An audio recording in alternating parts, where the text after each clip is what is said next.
Your exact height is not just a random number. It is a strict biological blueprint that secretly controls how fast your cells age, whether your joints will hold up, and exactly how much respect people give you the second you walk into a room. Whether you are 5'2" and tired of being interrupted, or 6'4" and dealing with constant lower back pain, your body operates on a very specific set of rules. Today, we are breaking down the hidden psychology and longevity secrets of every single height. If you are 5 feet 2 inches or shorter, your daily life is shaped by a powerful, invisible force that psychologists call the underestimation effect.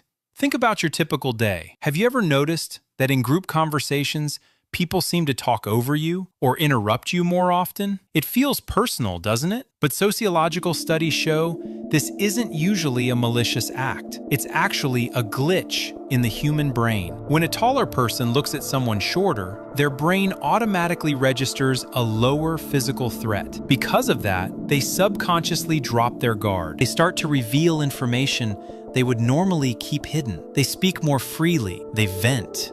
They share secrets. Essentially, you have a backstage pass to what people are really thinking.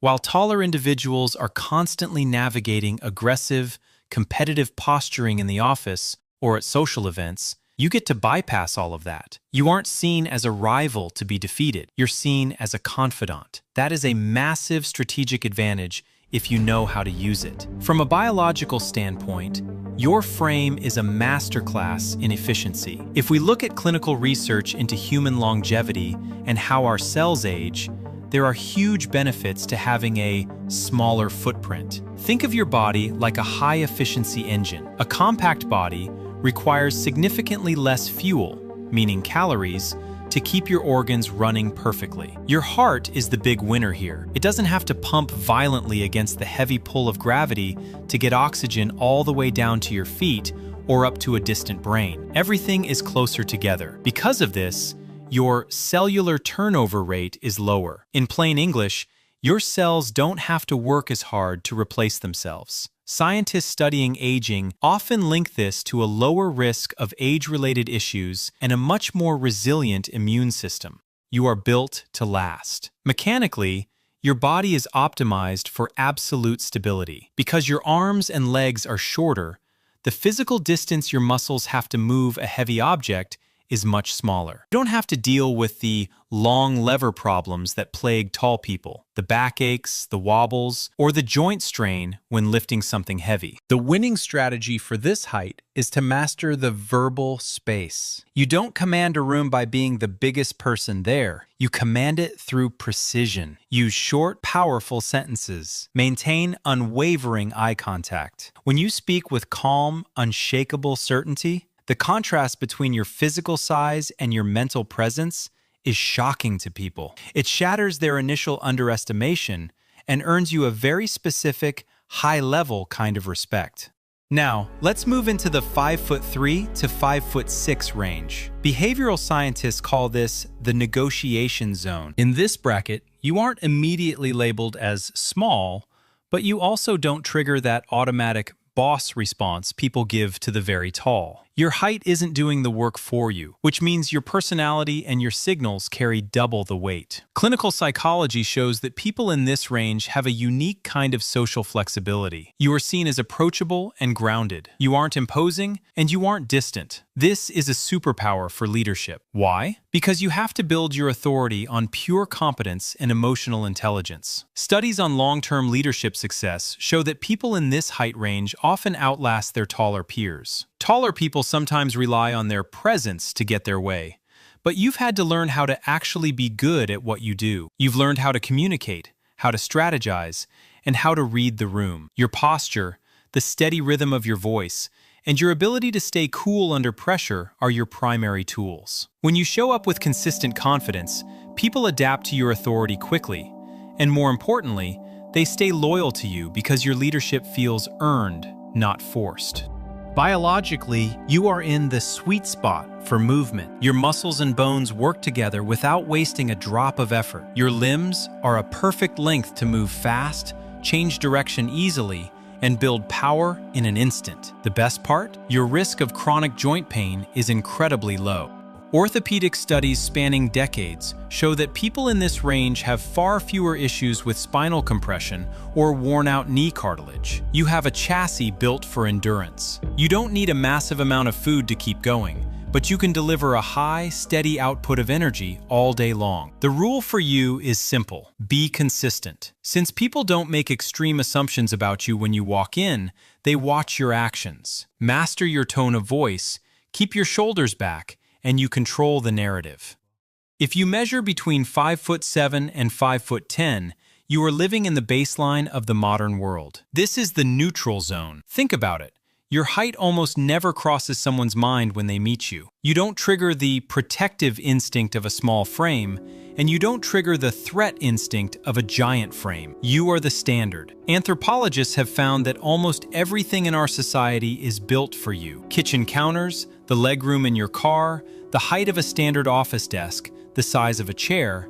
The physical world is ergonomically engineered for your exact skeleton. You fit everywhere. This physical neutrality leads to psychological neutrality. Because your size doesn't push the scale in either direction, people judge you almost purely on your performance. Workplace studies show that people in this median range are evaluated on their actual results rather than a first impression of their body. You have the ultimate blank canvas. You can be whoever you need to be. You can be the empathetic, one of the guys type of person, or you can square your shoulders, adjust your voice, and command deep authority. You can shift between these roles seamlessly because you don't have a physical stereotype holding you back. Biologically, your skeleton is in a state of low-stress balance. Your limbs are long enough to give you a good reach and a solid stride, but they aren't so long that they put heavy torque or twisting force on your joints. Your heart and lungs operate under standard, optimal pressure. They can easily get oxygen to your fingers and toes without the massive workload a giant frame requires. The only real downside here is the risk of fading into the background. Because you look standard, your size won't grab attention for you. You can't rely on your body to do the talking. To stand out, you have to be the person who makes the quickest decisions. You have to be the person with the most confidence. When your height doesn't command the room, your actions must. Being average height is only a boring thing if your personality is average too. But when you are sharp and focused, people feel naturally comfortable around you. Now let's step into the 5'11" to 6'2" bracket. Here, you cross into the expectation amplifier. The moment you speak, people are naturally inclined to pause and listen. This isn't luck. It's an evolutionary shortcut in the human brain.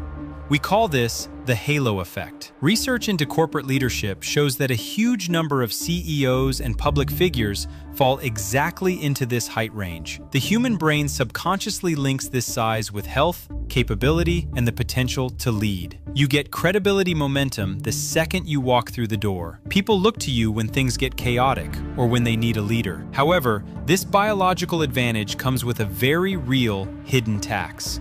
People expect more from you. Psychological studies show that if you have this natural authority, but you act hesitant, anxious, or confused, the social penalty is much worse for you than for someone shorter. It's called cognitive dissonance.